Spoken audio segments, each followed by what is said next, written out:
काय वाटतं शिरूर लोकसभा जी आहे रंगतदार होणार आहे, कारण अमोल कोल्हे विरुद्ध आढळराव पाटील पुन्हा एकदा हा सामना रंगला. काय वाटतं तुम्हाला? सामना रंगणार आहे असं काही नाही. ही जी लढत होणार आहे ही एकतर्फी आढळराव दादांच्या बाजूने होणार आहे असं आज मतदारसंघामध्ये चित्र तयार झालेलं आहे.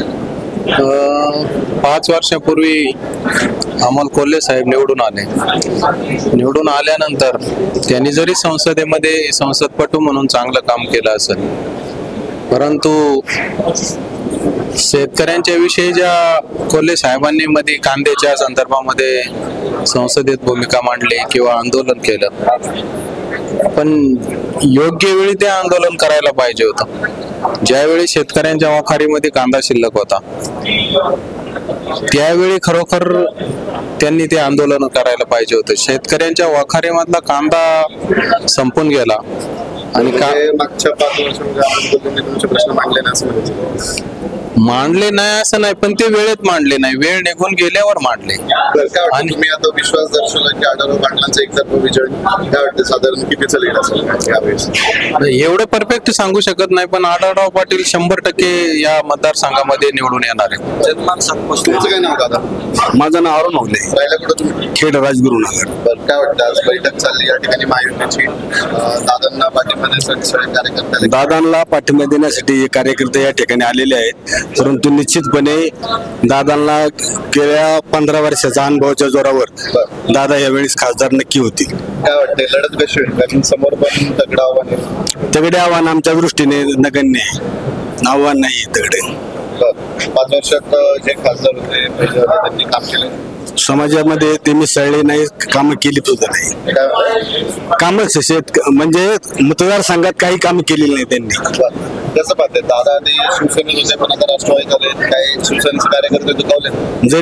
जरी आम्ही शिवसेनेचे जरी कार्यकर्ते असले तरी परंतु दादा हे सर्वसामान्य गोरगरिबांचे नेते आहेत, म्हणून आम्ही दादांच्या पाठीमागे राहणार. काय फरक पडणार नाही दादा?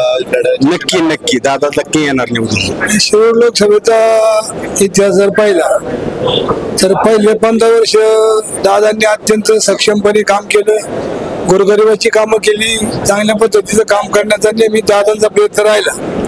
परंतु मागच्या 45 एक कोल्हे हे उमेदवार राष्ट्रवादीने एक अभिनेता म्हणून आणल्यामुळं सर्वसाधारण त्यांच्या मालिकेमुळे महिलांचा आणि तरुणांचा थोडा उपयोग त्यांच्यावर झाला आणि ती मतं कोल्ह्यांच्या त्या राष्ट्रवादीत त्यावेळेला गेली, म्हणून दादाचा पराजय झाला.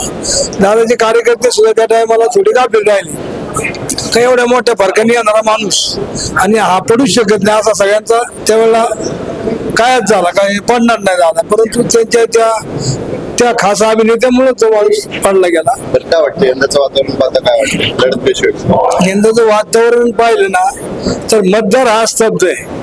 मतदार काय सांगतोय, आता कोल्हे जरी मागच्या 5 वर्षाला निवडून आले असले तरी त्यांच्यानंतर 4 वर्ष कोणत्या गावात त्यांचा कुठं तपास नाही, त्यांचा फंड नाही, त्यांचं काम ना. आम्ही राजगुरुनगर सातकस अजिबात नाही, कधीच नाही, कामही नाही, ते आले नाही. फक्त आता मध्ये जेव्हा प्रचाराचं यंत्र लोकसभेची चावू लागली त्यावेळेला त्यांनी दौरा करायचा प्रयत्न केला, परंतु पायी आंबोलीकडे जात असताना त्यांच्या दौऱ्याला सुद्धा प्रतिसाद लोकांनी दिला नाही. त्यांना पाठीमागच्या वेळेस अर्धवट दौरा सोडून परत द्यावं लागलं. अशा पद्धतीमुळं दादांच्या बाबतीत आणि काम करण्याचा अनुभव ते संसद रत्न सांगतात. संसद रत्न आता अनेक वेळा पुरस्कार प्रत्येक खासदार, आता मला पुरस्कार मिळाला नाही चांगला सरपंच म्हणून, मी सरपंच सातकरचं काम. एक संस्था सर्वे करते, त्यांना वाटलं का बाबा माणूस कामाचा आहे, तसंच खासदारांचं एक संस्था आहे तिथे संसद रत्न पुरस्कार देत असतात. म्हणून अशा पुरस्कारामुळे पुरस्कार मिळाले म्हणून कोल्हे आता कांदा प्रश्न आता उपस्थित केला. आता आणि मागच्या 2.5 वर्ष सत्तेत होता तुम्ही, मग त्यावेळेला का तुम्हाला कांद्याचा प्रश्न मनोहर बबन पोखरकर वाळदला. काय वाटतं यंदाची लढत कशी पाहताय? यंदा दादा निवडून येणार. काय वाटतं किती फरकाने येणार? भरपूर 2 लाख मतांनी निवडून येणार. काय वाटतं तुम्हाला असं? कारण दादा हे जनतेच्या मनातले खासदार आहेत. त्यांचा पराभव झाला होता यंदा. मागच्या वेळेस ते काय कोल्हे साहेबांचं जरा संभाजी महाराजांचं हे केलं होतं, त्यामुळे ते हे होत होते, रोल केला होता. लढत कशी पाहताय? एकतर्फी लढत होणार, दादा निवडून येणार. हा, काय मागच्या 5 वर्षात कुठली कामं झाली? मागच्या 5 वर्षात दादा हे जनतेच्या मनातले खासदार होते. दिल्लीला नव्हते, पण ते इथं बसून सगळ्यांच्या मनात वरती राज्य केलं होते. बरं त्यामुळे ते आता भरपूर मतांनी निवडून येणार. बरं. आपलं काय नाव? मी सुरेश गाडे, गाव कुठलं? शिरूर. काय वाटतंय यंदाची लढत कशी पाहताय? कौशल्य मंचिर साखर शिरूर. काय वाटतंय लढत कशी होईल? या वर्षी दादाच निवडून येते. बरं. काय वाटतं असं झालं? कारण की अमोल कोल्हे कधी आमच्या शिरूरमध्ये एकदाही आलेला नाही. जेव्हा प्रचार चालू होता जेव्हा लोकसभेचा, तेव्हाच फक्त आम्हाला दिसले, त्याच्या व्यतिरिक्त एकदाही कधी दिसलेलं नाही. त्यामुळे आमच्या वतीने तरी आम्हाला वाटतं की दादाच निवडून येतील. शेतकऱ्यांचा जे कांद्याच्या संदर्भात मोठा प्रश्न आहे, नेमकं काय विषय? तर काय प्रश्न पण सगळे दादांनीच सॉल्व्ह केलेले आहेत. ते दादाच निवडून येतील. आम्हाला तरी वाटतं की दादाच निवडून यावेत अशा बद्दल. आपलं काय नाव आहे? अंबर सावंत, कुठलं गाव तुमचं? राजगुरुनगर. बरं. काय वाटतं लढत कशी होईल? कोण निवडून येईल? लढत अमोल कोल्हे विरुद्ध दादा. शिवाय दादा 100% विजय होणार. का बरं असं वाटतं? का बरं? त्या दादांनी कामं केली आहेत. मागच्या 5 वर्षात अमोल कोल्हे खासदार होते, कोणते प्रश्न होते जे सुटले किंवा सुटले? एकही प्रश्न सुटले नाही. ते नुसते नाटकबाजी दाखवतात लोकांना. एकही प्रश्न त्यांच्याकडून सुटलेला नाहीये. दादा काय प्रमुख प्रश्न होते? प्रमुख बायपास होते, त्याच्यानंतर गावगावचा विकास होता, काही ठिकाणचे पूल होते, ते पूल भरपूर दादांनी अशी कामं केलेली आहेत. तुमच्या हातात शिवबंधन, तुम्ही शिवसैनिक दिसताय. आधी दादा शिवसेनेत होते, पण आता राष्ट्रवादीत गेलेत. काय वाटतंय म्हणजे सर्वसामान्य शिवसैनिक म्हणून काय भावना आहे तुमच्या? नाही, शिवसेना म्हणून सर्वसामान्य लोकांची तीच भावना आहे. दादाविषयी भावना चांगली आहे. बरं. म्हणजे दादा राष्ट्रवादीत गेल्याने तुम्हाला काय फरक पडणार? नाही, काय नाही. तुम्ही मा- दादा आमचीच आहेत ना. बरं. दादा आमच्या शिरूर लोकसभेचे उमेदवार आहेत आणि आम्ही 100% निवडून आम्ही चालणार आहोत. बरं. म्हणजे शिवसैनिक दादांचं काम करणार आहे. हो, 100% करणार. जालिंदर पोखरकर. हा? जालिंदर पोखरकर बरं. गाव कुठलं तुमचं? वाळद.